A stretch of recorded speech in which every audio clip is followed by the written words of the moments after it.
안녕하세요. 법으로 보는 세상의 이혜성입니다. 안녕하세요. 법무부인 프라임의 김동진 변호사입니다. 자, 부모님이 돌아가시면서 재산보다 빚을 더 많이 남겨주었을 때 사람들이 상속 포기만 하면 문제가 안 될 것이다 라고 생각을 하는데 맞는 말인가요, 변호사님? 상속 포기하는 그 당사자한테 국한한다면은 그 말이 맞습니다. 그런데 상속 포기하는 것으로서 상속 재산은 물론 빚도 물려받지 않게 되는데, 문제는 그 동순위 상속인들이 다 포기를 해버리면 자칫하다가 자기 자녀들한테 그 재산과 빚이 다 물려날 수 있습니다. 그런데 보통 상속 포기는 빚이 재산보다 많은 경우에 하기 때문에 자기만 상속 포기를 했는데 그 상속 포기하는 자녀들이 전부 다 그 빚을 고스란히 떼어낼 수 있습니다. 상속인 자녀가 있는 경우에 상속 포기를 잘못했다가는 큰일 날 수 있다, 이런 말이네요. 그렇죠. 그러니까 자기만 포기한다고 되는 것이 아니라 자기 자녀들까지도 포기를 해야 되는지를 꼼꼼히 살펴보셔야 합니다. 그럼 이제 우리 오늘은 상속 포기를 하는 요령과 뭐 어떻게 해야 되는지, 어떤 경우 해야 되는지에 대해서 한번 알아보도록 하겠습니다. 주위에서 보면 상속인들 중에 하나가 찾아와서 상속 포기 각서를 좀 써달라 이러는 경우가 있는 것 같은데, 그렇게 되면 상속 포기가 되는 게 아닐까요? 일반 자기 상속인들끼리 나는 무엇을 포기한다, 안 그러면 이건 너 가져라 이렇게 하는 것은 인작 상속 재산을 분할하는 협의지 상속 포기가 되지는 않습니다. 그 상속 재산이 있으면 제가 이걸 포기한다고 하지 않습니까? 그런데 이 재산에 대해서는 그러면 상속 재산 분할 협의가 되기 때문에 제가 권리가 상실되죠. 그렇지만 피상속인이 지고 있던 채무, 부채는 이 상속 포기 각서하고 아무 관계없이 제가 지게 됐어요. 그건 상속되는 순간 제가 다른 상속인들하고 똑같이 연대하여 책임을 지게 됩니다. 근데 이 포기 각서가 만약에 그러니까 뭐 채무든 재산이든 다 포기합니다 라고 이렇게 썼어요. 그렇게 썼다 하더라도 그거는 법원에, 가정법원에 상속 포기 신고를 하지 않는 한 그게 상속인들끼리의 효력만 존재할 뿐이지 피상속인들이 채권자들한테 효력을 주장할 수가 없는 거죠. 피상속이 돌아가신 분들의 채권자 입장에서는 상속인들끼리 어떤 내용으로 협의했고 뭘 주고받은지 모르지 않습니까? 그래서 그거하고 아무 관계없이 채권자 입장에서는 가정법원에 상속 포기를 하지 않은 상속인들한테는 공동해서 연대해서 책임을 물을 수가 있는 거죠. 그럼 어쨌든 법원에다가 포기를 해야 되는 건데, 그거는 뭐 언제 어떻게 이렇게 해야 되는 건가요? 그러니까 피상속인이 돌아가신, 그러니까 뭐 부모님이라면 부모님이 돌아가신 날로부터 원래 3개월 이내에 해야 됩니다. 그래서 돌아가시고 난 다음에 장례를 치르고 그 다음에 제일 먼저 해야 될 것이 돌아가신 분의 재산이 뭐 있는지, 금융감독원이나 행정자치부나 이런 걸 통해 가지고, 요즘 행정안전부죠, 그래가지고 모든 금융재산, 부동산, 그 다음 예금, 채권, 주식 이런 걸 다 확인하고 난 다음에 이게 채무가 좀 많겠구나, 근데 이거 도대체 이거 오히려 상속받으면 안 되겠다 싶으면 돌아가신 날로부터 3개월 안에 상속 포기 신고를 법원에 접수를 해야 됩니다. 상속 포기 신고서 양식 같은 경우에는 인터넷이나 안 그러면, 그렇지 않으면 가정법원 홈페이지에 들어가면 상속 포기 이 신고서 양식이 존재합니다. 그걸 보시고 참고하셔서 작성하시면 됩니다. 그러면 본인이 상속 포기를 하는 방법은 알았다 치고, 아까 상속 포기를 잘못하다가 자녀들한테 빚이 가는 경우가 생길 수 있다고 했잖아요. 그런 경우에는 아무래도 이제 시청자분들도 내 새끼한테 빚이 가는 게 어떻게 보면 더 걱정일 텐데, 그런 것들을 피하려면 어떤 방법들이 있을까요? 네, 그렇습니다. 자기만 상속 포기 신고하면 끝이다 이렇게 아시는 분들이 많습니다. 그런데 사실 그렇지는 않고요.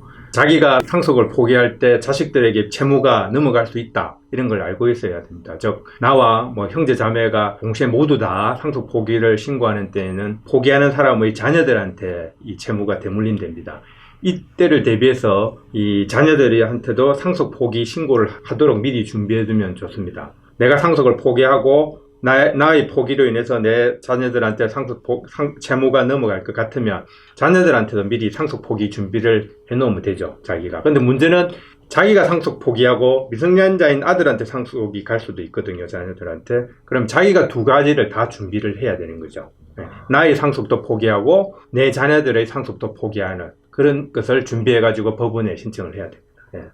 사촌의 경우도 마찬가지입니다. 상속은 1순위, 2순위, 3순위 이렇게 있습니다. 4순위까지 있는데, 만약에 선순위 상속인이 포기를 했을 때는 넘어가기 때문에 이 사촌까지도 상속권자가 될 수 있습니다.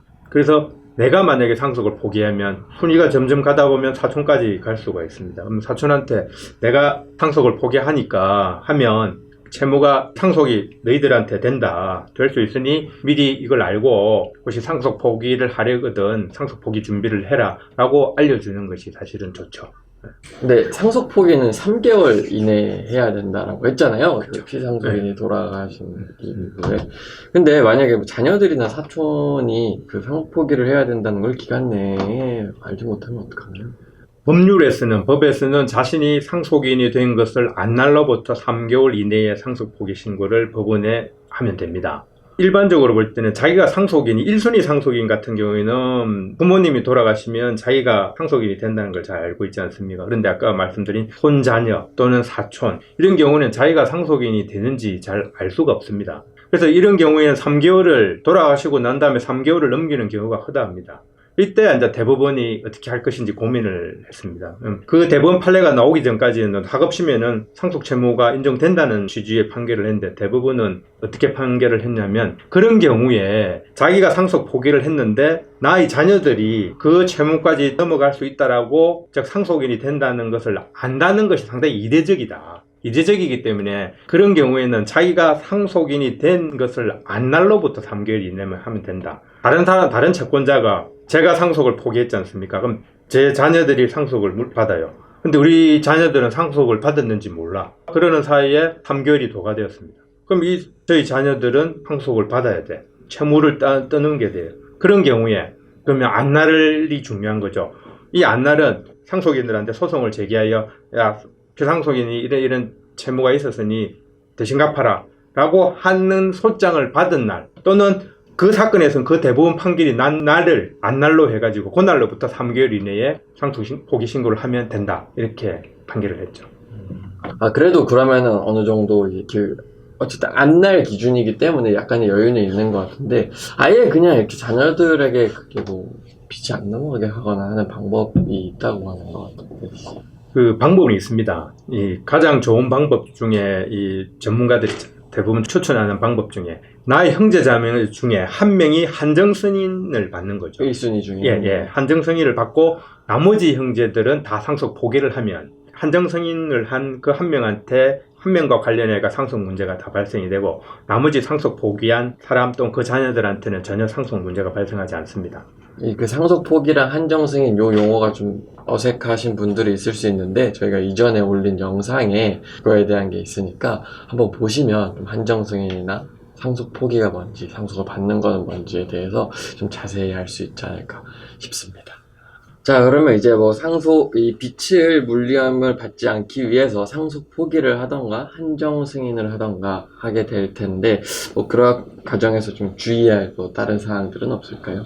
이 형제 자매 중에 한 명이 한정 승인을 받고 나머지는 상속 포기를 하면 자녀들에게 빚이 넘어가지 않는다고 조금 전에 말씀드렸지 않습니까? 여기에서도 좀 조심해야 될 부분이 있습니다.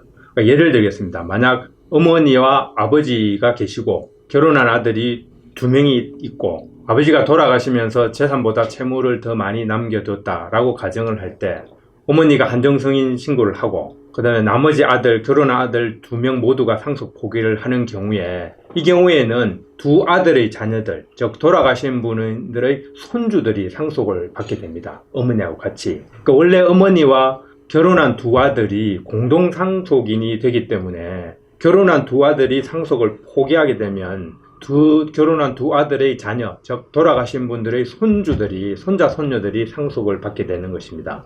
그러므로 그때는 어머니가 한정 승인을 하더라도 손주들은 별도로 상속 포기를 해야 됩니다. 상속 포기 신고를 해야 그 채무에서 채무를 떠안지 않을 수 있게 됩니다. 이러한 사실을 좀 조심해야 됩니다. 그 다음에 요거는 좀 이제 또 별도의 질문인데 이제 상속 포기를 하면 원래는 상속 재산 중 어느 하나라도 사용을 하면 안 되잖아요. 그럼 장례 비용이 어쨌든 빚이 많다고 하더라도 써야 될 텐데 그거는 어떤 거?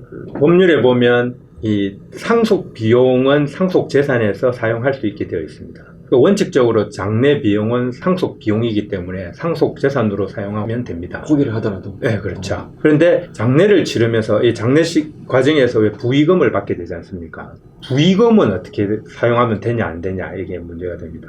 근데 부의금이 장례 비용보다 많이 들어온 경우도 있을 거고 작게 들어온 경우가 그 경우에 따라 조금 다른데 부의금이 장례 비용보다 더 많이 들어왔으면 부의금에서 먼저 장례 비용에 사용해야 됩니다. 그러니까 남은 부의금이 있으면 상속인들끼리 나누면 됩니다. 왜냐하면 부의금은 상속재산이 아니기 때문에 이 상속 포기하거나 한정 승인하고 무관합니다. 현금이죠. 그러니까 상속재산이 아니기 때문에 그거는 상속 포기한 사람이나 한정 승인한 사람이 나눠도 됩니다. 단 먼저 그 돈에서 장례 비용은 먼저 써야 됩니다. 원칙상 그런데 현금. 현금이라 하더라도 그 몰래 마찬가지. 이렇게. 그러면은 만약 사실을 밝혀지지 않는다면 문제가 안 되지만 만약에 그것이 몰래 나누었다면 자칫 한정 승인이나 상속 포기의 효력이 부인될 가능성도 있습니다. 그래서 조금 조심을 하셔야 됩니다. 문제를 삼으면 문제가 될 수 있다. 그렇죠. 결국은 나중에 뭐 소송이 되었을 때 그 입증이 되냐 안 되냐의 문제가 되는 거죠. 그 들어온 부의금보다 장례 비용이 더 많을 수도 있지 않습니까? 부의금이 작게 들어온 경우. 나머지 장례 비용은 상속 재산에서 쓰면 됩니다. 정리해서 말씀드리면 장례 비용은 상속 비용이므로 상속 포기나 한정 승인을 하더라도 상속 재산에서 지급하면 되고 부의금이 있으면 부의금을 먼저 지급해야 합니다. 상속 포기가 이게 쉬운 게 아니네요. 단순히 포기만 하면 끝나는 게 아니라 상속 포기도 잘해야 되고, 뭐 포기는 꼭 법원에 가서 해야 된다는 걸 명심을 하시고, 자칫 잘못하다가 자녀들이 상속 포기를 해야 되는 경우가 생기니까 그런 부분도 좀 유의하시면 안 좋은 일이 생기는 일을 피할 수 있지 않을까 싶습니다. 그래서 여기까지 법으로 보는 세상이었고요. 더 궁금하신 점 있으면 댓글로 달아주시면 답변을 달아드릴 수 있도록 하겠습니다. 법으로 보는 세상이었습니다. 감사합니다.